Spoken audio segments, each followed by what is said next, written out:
Don't buy your car in cash. And the reason why you don't want to do that is because cars depreciate. The minute you drive off the lot, the value of that vehicle has gone down. And here's the thing. Why would I give 20, 30, 12,000, 10,000 of my hard-earned cash over to a dealer all at one time? I prefer to make payments and use O.P.M, other people's money.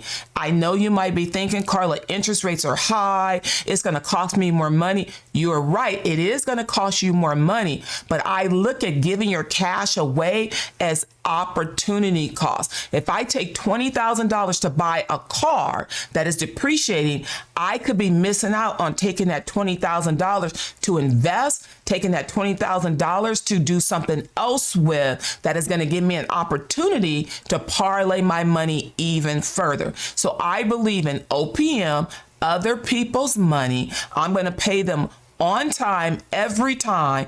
And here's the other thing. When you pay cash for a car, let's say you get into an automobile accident and your car is total. Your insurance is going to pay you, right? But I guarantee you they're probably not going to give you back your full $20,000. So you're going to be in a lose-lose situation. So in my personal opinion, if I am purchasing a car, it's going to be a loan. They're going to get their money over time. And that's just how it's going to be.